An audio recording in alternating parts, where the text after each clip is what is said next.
all of these problems were there prior to the pandemic, but the pandemic had a way of bringing it to everyone's attention. And then you get your average citizen that says, for the first time in their life, why is the supply chain broken? Because their package didn't come for 6 months, let alone not even being 6 days. And then you get enough people that complain to their elected official, and the elected official doesn't know because nobody understands supply chain. And then even when they do speak to executives, there are plenty of them at companies that say, yeah, this is broken. This is what we do. And the irritating part for me is that the solutions already exist, and so much of what is wrong can be fixed almost immediately if we get some base level of cooperation.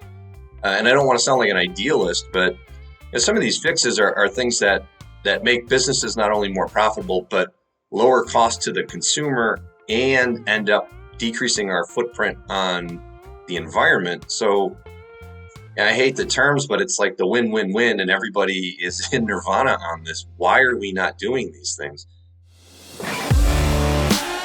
You're listening to Freight Famous, presented by Rose Rocket, bringing you the people that make trucking move. From behind the scenes into the limelight. Here's your host, Justin Bailie.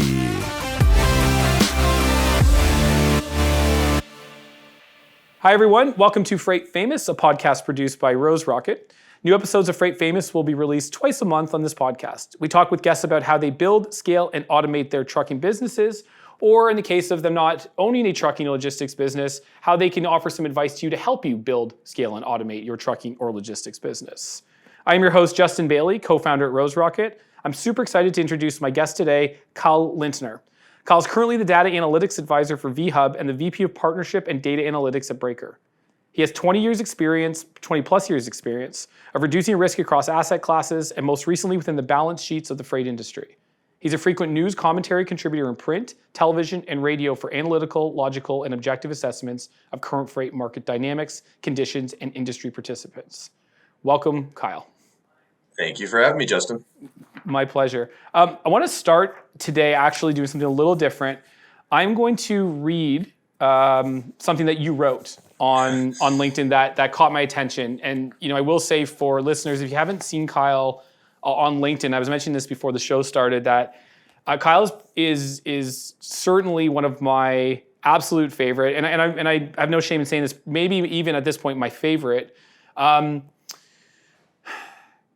Talking head, if you will, on LinkedIn, in terms of just, I think he finds a way to deliver really punchy messaging while being articulate, well-researched, well thought, and just it really lands. So without further ado, I'll read a piece that caught my attention and really was the impetus to, I'd love to have this guy on our show. So here we go.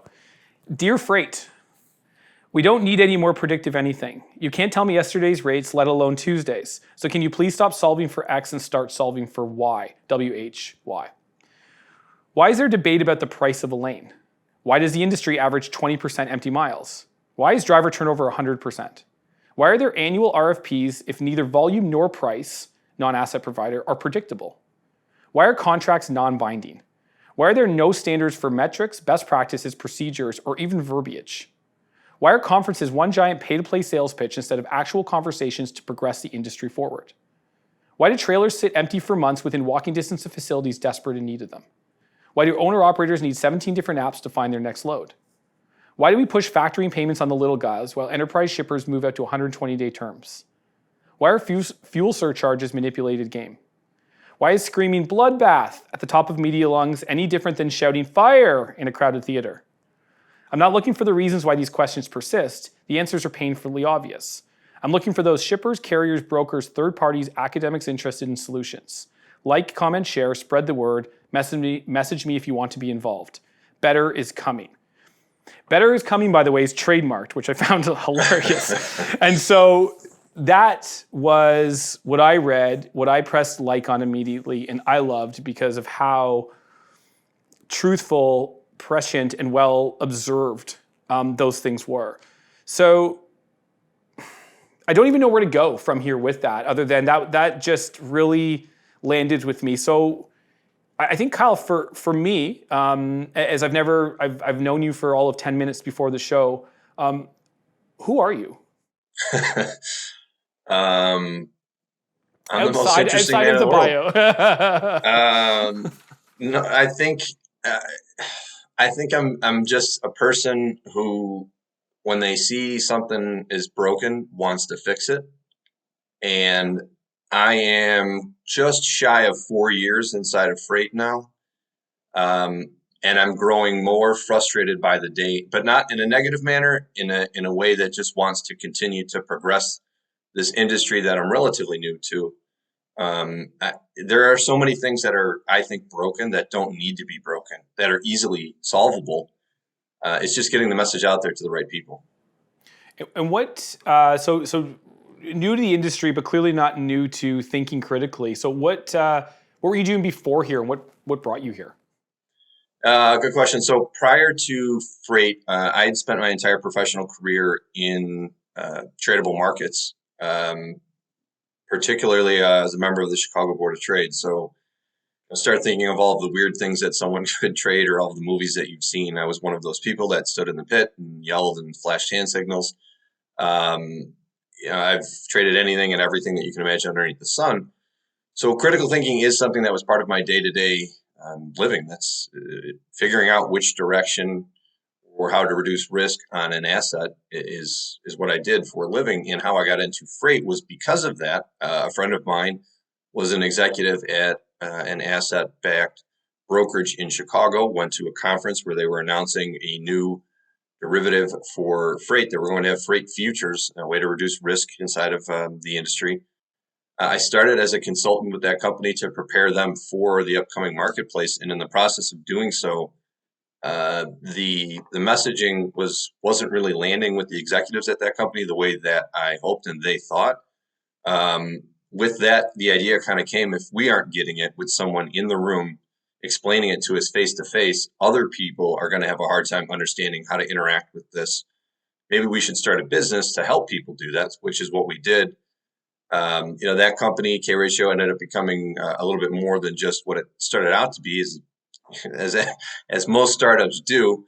And we at K Ratio ended up becoming almost just industry consultants.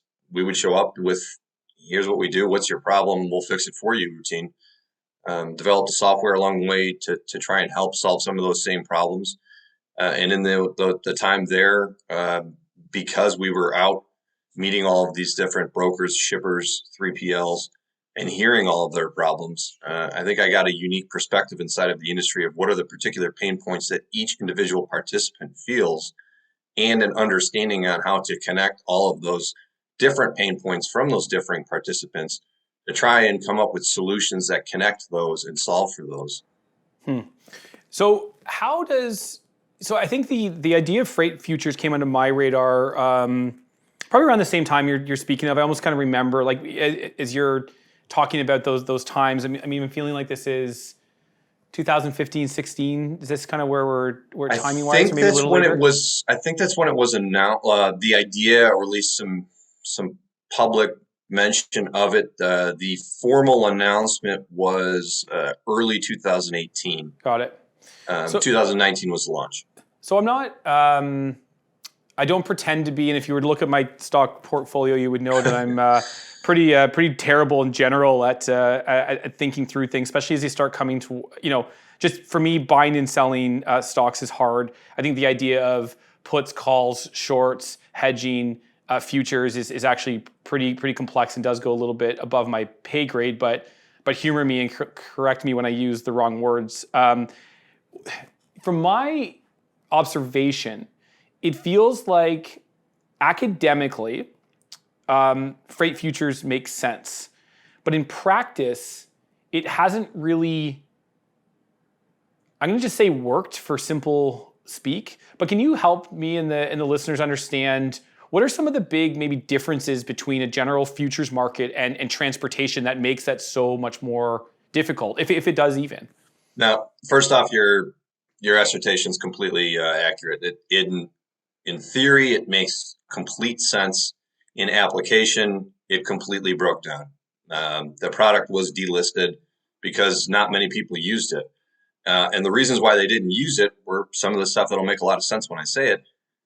People weren't comfortable or familiar with how the product worked because it was based off data that not everybody agreed with. It was the same kind of idea of what does a lane go for, right? What is the price of Chicago to Atlanta? Everybody has their own opinion. And if you ask them, it's not even just an opinion, it's their belief that's what that lane goes for. So then tell them, okay, take the next step. We're going to have a tradable product based off that lane. Well, now you have everybody with their own opinion, and they have a complete disbelief that the price you're reporting back to them is accurate, because all they want to do is say, no, look, I just paid this, or I just got it for that.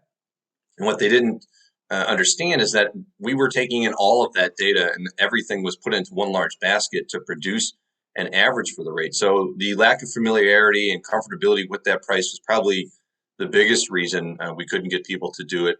The other reason was how does a financial product translate to my day-to-day operations? Was a question that we spent countless hours trying to answer to everyone. And it is a little hard to tell somebody that you're going to purchase the price of a truck 7 months from now, but that truck also is never going to show up. You're not really going to buy a truck. We're just financially securing that load price. Somebody else is going to come move your load, or whoever you're using is going to move your load. I just need you to believe that at the end of the day, the numbers all zero out, which is the case. It's a zero-sum game. But operationally and financially, there were two different departments within companies that needed to be in unison and an agreement on how that was going to fit. And it's a tough buy-in in freight to me, only because for some of the reasons that were questions in the post of mine that you read, we don't have any standardization in this industry whatsoever. We don't even have common parlance. If I go to one company and I ask, what do you guys call business for a customer that is constant? I might be told contract, right? I go to the next company, I ask the same question, they'll say, oh, that's RFP. I go to a third company, they'll say, oh, we call that dedicated. Okay. So 3 different companies call the same type of freight 3 different things, and I have to say okay to all of it. It's very hard to impose on those companies new verbiage and new thoughts and new standardization when that doesn't occur in any other aspect of their business. And then one step from that, we're now going to have something financially that you're going to involve your company's balance sheet on from something that you might not even use the wording for at your company. It's a tough pitch. It's a tough sell. It doesn't feel right. And when things don't feel right, it's hard to get someone to commit millions and millions and millions and sometimes hundreds of millions of dollars for something that doesn't fit in easily with your business. It sort of dawns on me in this conversation just to ask this question. In your opinion, is freight a commodity? Yes. And getting more so with each and every day because of some of the companies that are out there and the way that they're approaching this makes it more standard, even if we're not calling it the same things, and even if it doesn't fit into each company exactly the same way, you're getting a very baseline level of service and accomplishment for when you purchase something, right?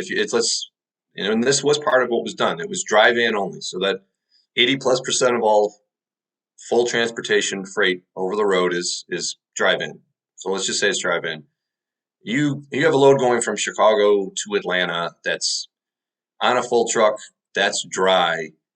From one company to the next, you're getting roughly the exact same thing, right? There's differing levels of service, but that level of service is ancillary to the underlying product. If you have someone at this point, actually now, 24/7 tracking, this whole idea of visibility, I can't stand that buzzword, but that's table stakes. Who out there isn't on some software that has 24/7 GPS tracking of the load, right? So get that out of the way. That's just common. What are the other levels of service that you're getting for it? If this is something that's expedite, that's minute, that's not even in it. That basic general 24/7 tracked Chicago to Atlanta load is the same whether it's ABC Trucking running it or John Q. Public as the owner operator, right? So if everything it feels the same and touches the same and fits into the same at each company, even if it's different, and even if it's differently named, at its core, it still is standard, which is the base requirement for a commodity. If to think of it in a different example, everybody thinks of the common commodities. You can say crude oil or corn or soybeans or any of those kinds of things. If you're a farmer and you're growing corn in Iowa, your corn looks different than someone who's growing that in Nebraska, right? But at the end of the day, it works the exact same. So from a tradable product view, it can be the same. And even within that, if you want to go down the rabbit hole on this, there are different varieties of all commodities. If we go back to crude oil, the one that everybody thinks of is specifically and technically called West Texas Intermediate. That is a particular grade of crude that's delivered in Cushing, Oklahoma. Then there's Brent C, which is in the North Atlantic. There are other varieties, and they are all based off one main product, and each other one has its differing price. That's just an adjustment from the core. The same would have been true in freight. You could have had Chicago to Atlanta as your primary, and this was the other common thing. Well, I don't run Chicago to Atlanta. Okay, maybe you don't run that load or that lane in particular, but your Rockford, Illinois to Savannah, Georgia is Chicago to Atlanta. The price might be off by 3 cents, but when Chicago to Atlanta goes up 20, so does yours. So those things were easy, and that was not a problem for us to do with data and statistics to prove all that stuff. But just getting the buy-in from people was tough, because I don't think people view freight as a commodity, right? We all want to think, well, my load is different. I have this pick time. I've got that drop time. I've got food grade, and this person's moving rolled paper. Yes, and yes. But in the grand scheme of things, how much is that really changing the price of the load that you moved? If your price was different from somebody else, was that because of those small differences in the characteristics of what went in the back? Or did that have more to do with your economies of scale or your purchasing power when you went to cover it? Yeah. I've got a theory around sort of the human condition in this space around.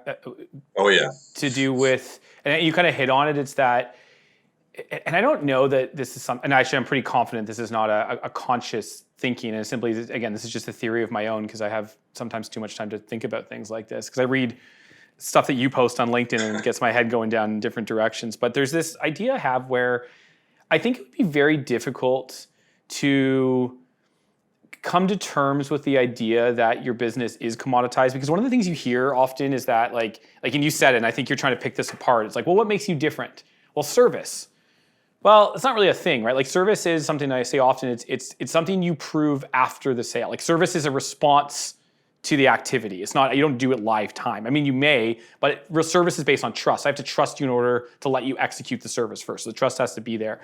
And so there's this kind of idea when I speak to tons of people in the industry, as I do, you're right. It's like, we're a special snowflake because of this thing. But you have to squint pretty hard to really buy into it. And you're not going to be rude and say, well, like, that's not really a thing to be different. That's entirely subjective. Like, oh, we have the most responsive carriers. It's like, that's not a thing, right? Like, there's like, you hear this stuff that sounds, it's, and I think what it is, and when I go back to that human condition, it's just sort of a way of, and I mean this with all due respect to all of my friends in the space who told me things like this, but it is a way of somewhat justifying your existence and your business in terms of what you do in order to feel like there's some value above and beyond the next broker, the next person. And of course, you've got something you do that allows you to maintain and acquire business. That's why you have a business at all. But I think the difference is having a kind of a more holistic view of the businesses. They're not that different. And so I'm with you on that. But I think that the thing I'd like to, just on this track, the thing that's different about corn or oil or sugar or copper is that each load versus each bag of corn is facilitated by a human being. Right, there's like right or something. Well, that's just, and that's another reason why it's going in the standardization, right? We have and that makes a ton of sense. That's happening. Correct, and that makes a lot more sense. And so that's kind of where I was gonna lead that to, is that if is it simply this is a human problem, in that the humans are in the way, that if we were to go to a world where, because even the single source of truth you talk about around price, I mean, not to oversimplify this because this is extremely complex, but that's a problem that tokenization solves, right? You can blockchain your way out of that one. God, I never thought I would say something like that. But you in theory, that's what's Yep. trying to solve for that trust layer and that consistency. And then I think if you have autonomous vehicles, they're indifferent. They're not emotional. They go where they're pointed to go and charge what they're supposed to charge. So does that future need to be in place for something like this to work, or can something like this actually happen with human beings executing the transaction versus a bag of corn, which is simply a bag of corn with no oxygen or brain? Yeah, the answer is both, and it's going to happen simply because this is the only industry that has not made that change yet. Every other industry has. What So would be a close parallel to this industry? we can stick with the idea of something like corn. So they don't even have open outcry trading for that anymore. Everything's electronic. Everything's automated for the most part. But there's a human being. There's a farmer that's growing that corn that's going to be harvested. There are people who will drive the combines to harvest it. That will then get moved, sometimes via truck and then via rail to wherever that needs to go. There's a lot of human touch points on all of it. It's a deliverable commodity. It's going to get from whatever farm to whatever purchaser wants it in a different part of the country or a different part of the world.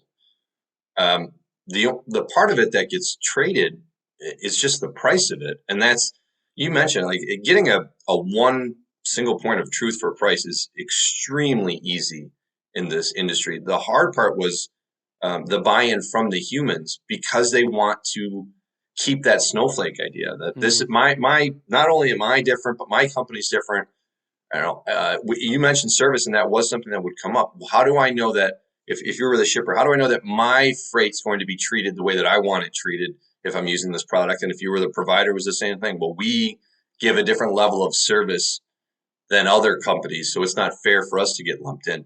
And the idea of freight futures doesn't ever replace any of that stuff, because it's just a starting point for the price. You can keep whatever price you're actually conducting your business at the same. This was just something on the financial ledger that changed. Your day-to-day operations never changed. And I agree with you completely on the idea of service. I'll say this one thing. That happens after the fact, right? That happens when there is a problem. You're completely right. It is trust. And then service comes into play when you're the exception. When something went wrong or something needs to be changed, that's where service comes in, which is such a minute amount of freight that actually moves. For the most part, the truck shows up at scheduling time. Yes, there's detention, but they get loaded and then they're off and then they get unloaded. The actual odds of a mechanical failure on a load are less than 0.5%. And even when that happens, that's just replaced by another truck. So yes, everybody wants to pound their chest and boast about how full of service their company is, but how many times does that really come into play? As far as complete adoption on things like this, whether people like it or not, it's coming simply because this is how every other industry works.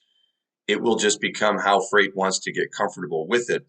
Because if they don't, the collective freight industry, don't want to start putting change together themselves, it's going to get to the powers that be by elected officials, because there are enough people that are sick and tired of everything right now. And all anybody reads and hears about is supply chain, supply chain, supply chain, and how messed up it is. And then people want to know, why is it messed up? And now there are, from the United States front, congressional subcommittees looking into why there are problems. It's starting with maritime, but it's going to work its way onshore, and then it'll be, why is trucking so messed up? And so is that a suggestion that regulation could be recontemplated? My big thing is do it yourself before they get involved, because nobody wants government regulation on it, right? But if it does not change on its own, it will get to the point where weird rules and laws will come into play. Hopefully people agree to change things prior to that.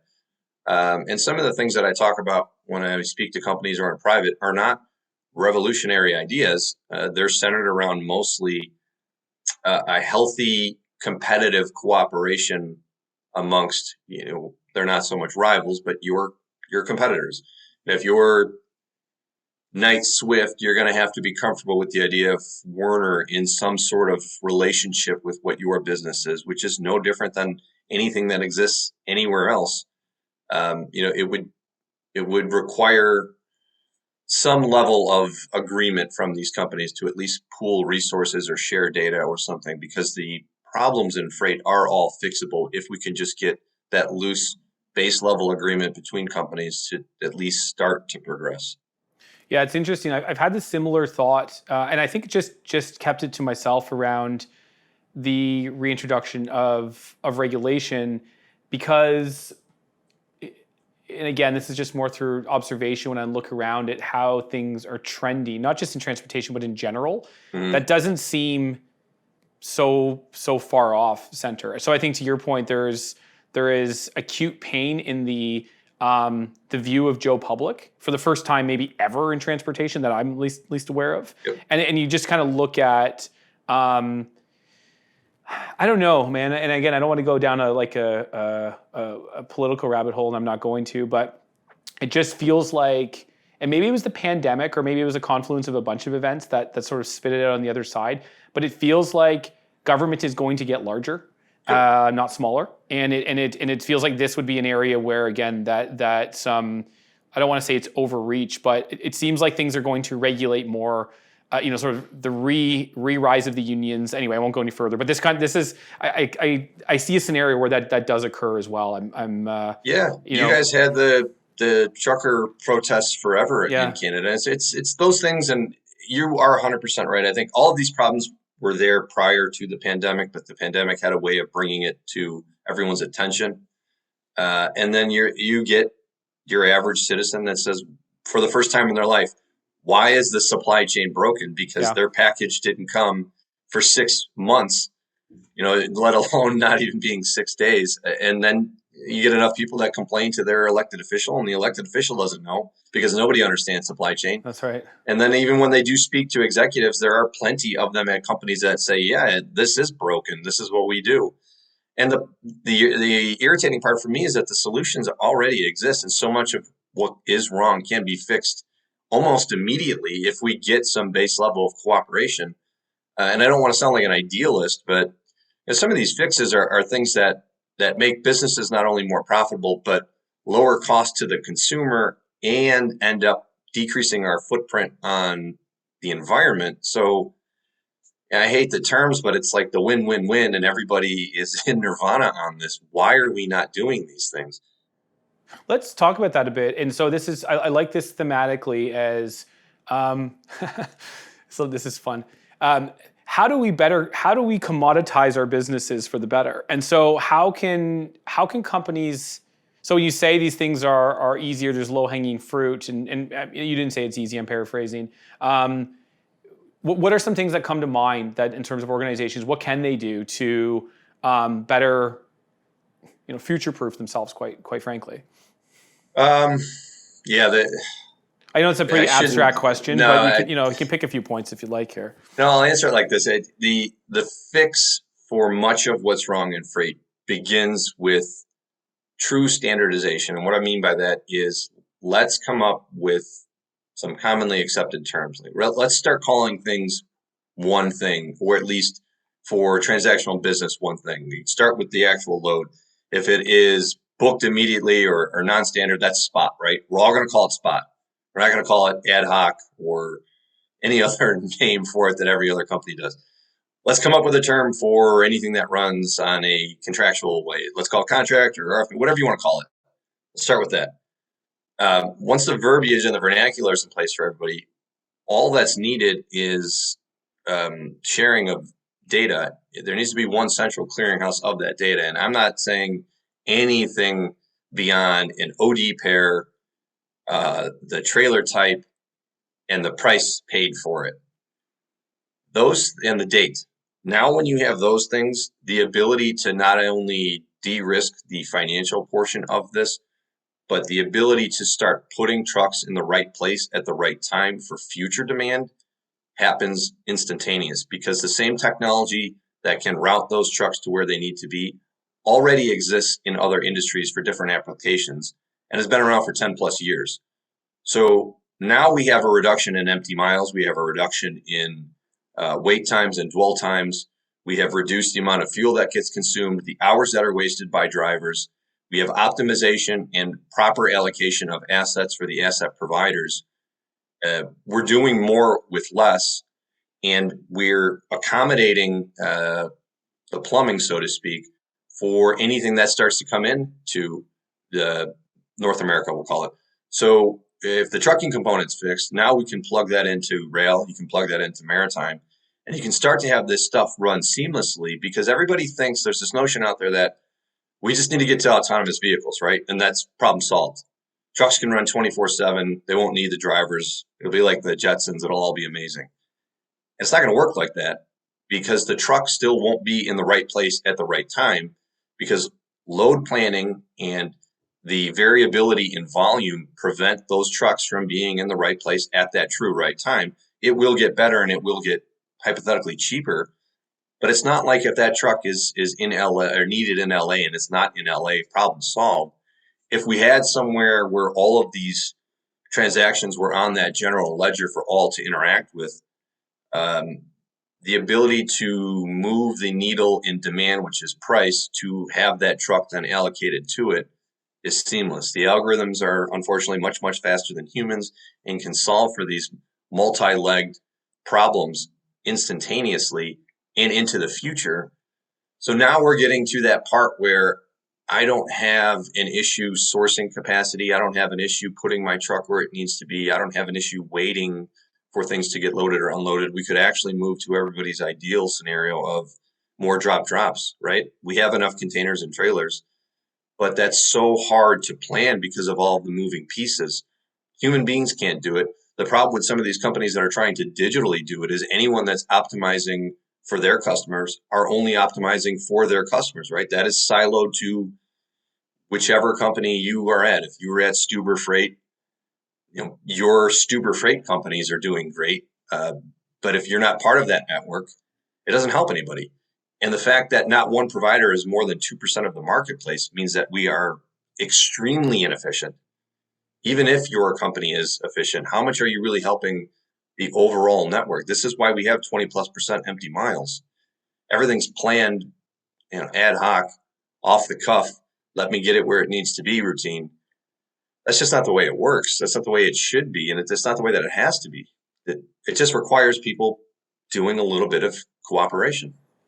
Yeah, so I don't know how much you know about Rose Rocket, and I don't expect you or need you to know all that much. But one thing I'll say is that our thesis around transportation is largely based, and we are the network TMS. So our idea is that Rose Rocket customers can work well with Rose Rocket customers. In fact, Rose Rocket non-customers can even work inside of Rose Rocket. We're very bullish on the co-opetition, the single source of truth, but I will say that. There's two sort of things that come to mind through that is one, it reminded me a bit of early days that when we were trying to raise some of our initial financing, and honestly, probably through all of our financing activities, these types of questions, concerns, and ultimate passes from investors come up around fragmentation. This, just like this industry's too fragmented, don't want anything to do with it. And quite honestly, early days, if somebody was pitching Rose Rocket to me as an investor and someone who has the domain expertise in the space that I do, I would have passed because of that exact reason. It's like there's just so many fragments. And then again, you've got a user group that wants to fragment it even more because, again, back to the special snowflake thing, it's not only am I in local drayage, but I do this special thing that no one else does, and therefore there's my value. So it's like fragments on fragments on fragments. And you just keep it's a Russian doll, if you will. You just keep kind of opening up. The other side to that is that there's this, I don't even know, it's like this idea that we can't get to this place because I keep coming back to this theme that there's people in the way that are trying to protect. So I guess I'm saying the same thing almost again. It's like that the sharing of the data. So I think again, this sounds a lot. We do a lot of talking around here about blockchain. We have a lot of people in our company here who are pretty wrapped up in crypto and all the things, some pretty deep levels. We have Slack channels, and there's just a lot of that activity around here. So we talk about it sort of for recreation, but also in business applications. And this single ledger, use the term ledger. So it sounds like this, but one of the things that is critical to the ledger, and this goes back to that source of truth, is the data is not anonymous. You know where it's coming from. Now, it might be like a string of code, but ultimately you can track it back to create that full transparency and truth. And there's just this really high degree of protectionist around, again, the data, because it's no, you're completely right. And I've had similar themed conversations about that kind of stuff. And it's, in my mind, it's a byproduct of the fact that in freight, there's just so much business that has to get done that we allow for companies like that, companies that won't share. And also, to be frank, a lot of very inefficient companies, right? Companies that probably wouldn't survive in a different industry because of how poorly run they are. But because this is freight and there's just so much demand for it, we've got these people in here. As far as the data privacy, this comes up all the time, and I bring it up. So I won't name names, but I have spoken to the largest companies that you can imagine in each participant category about these kinds of things. And I went into these conversations thinking what data is going to be the real big issue, the privacy around that. Nobody's going to want to know. And the, I'll say it now, the shitty part about this is that it's already going on. Things that are anonymized, the people that want to de-anonymize it on the other end of what they're consuming know how to do it. So it's not hidden, right? And the people that are data vendors are complicit in this entire thing. So I pick your company that has data and hey, it's anonymized. When the user on the other end that purchases it, they know how to de-anonymize it. So they know which company is shipping out and what other companies are receiving this in revenue. That's already going on. And then you know what happens with that in financial markets. Yes. As far as the direct declaration of whoever is around any of that data, that's what I was concerned with. So in speaking with these companies, I said, hey, look, in this idea of, that call it the digital general ledger, is that going to be an issue with you guys? And all of them had the exact same response. And it's the same thing every single time. We've had the discussion numerous times about our data and how we are attached to that. And as long as it benefits us in the long run, we're fine with it. So if the people, the shippers are concerned, or, as an SR, you think the shipper might be concerned that someone is tracking how much stuff is going out, they don't care. As far as the asset providers, if they're concerned that somebody's already going through to figure out where their trucks are or what they're receiving for it, they don't care. The brokers, in that idea of this is the network that I've built up and I don't want to lose it, is where it starts to change a little bit. And I've had this conversation then with those very, very large brokers on how does something like this fit in with you? Because it kind of, it makes them change their business model, right?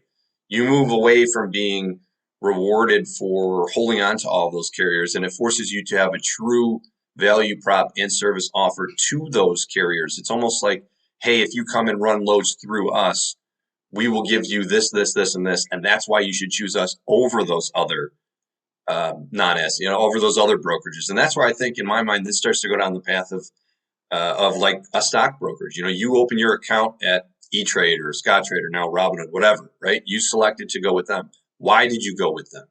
That's how freight gets done to the small fleet and the owner-operator. I can't, as an owner-operator, go run a Walmart load.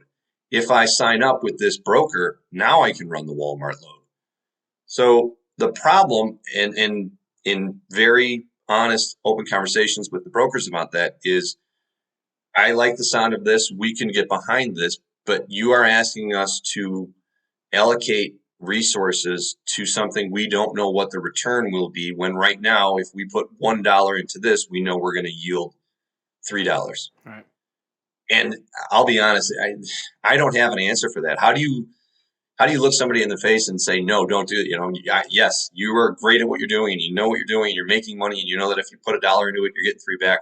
Stop doing that and just trust me that if you go into this way of doing it, it helps everybody and your company will make more money. There isn't the use case for this to put the number in front of them and say, this will be your new yield. It's a tough buy-in. It takes a leap of faith. And the only way I think this stuff gets done is the small test pilots. But I think this has to originate with the shipper, right? When does the shipper finally step up and realize they hold all of the power in freight? It is their business that gets moved. They dictate terms on everything, right? They're the ones that have demanded the visibility, the 24/7 tracking of their stuff, which is now supposed to be table stakes, but it gets passed along and people ignore it. I second all of that. Yeah, it's a bit of a two steps forward, one step back. I think progress is being made. It's just not as fast as folks like you and I would probably like. But it does feel. I think as you mentioned earlier, that we've got to make some changes. We've got to do some things, and it's all there for us. The technology is available to do this work now. I had ideas on stuff, not this exactly, but FlockJ is an example of a business that is doing a model of something I thought very, very similarly about 15 years ago. Quite frankly, the technology wasn't there, and I want to claim being early and wrong is the same thing. So I'm by no means trying to take away from what they did, but it's. I also can speak of having entrepreneurial ambition in this space when the technology was the actual constraint to execution. That's not the case anymore. So now we've just got to marry the willingness of the group and a greater and a view to a greater good and have those willing to do that kind of thing. Where we believe that things are just going to be that much better if we do the work. Sorry, my phone went off mid show. That's probably an alarm though. To be from a timing perspective, I think we've got to wrap anyway. I feel like I could talk to you for a very long time, and I feel like we only really scratched the surface. I'd be interested in just chatting offline, just to kind of keep knowing you, because it's nice to have people of the same mind and trying to do ambitious, audacious things in a space that's reluctant to change, but I think knows that it needs to, and quite frankly, looking for people like us to help them through. So I'd like to be your friend. Yeah, agreed on all points. Okay, man. Thanks for being here with me today, and as an extension of the last one, I'll reach out and let's talk again soon. Yeah, I'd love it. Thank you. Okay, thanks, Kyle. Thank you for tuning in, and don't forget to like and subscribe.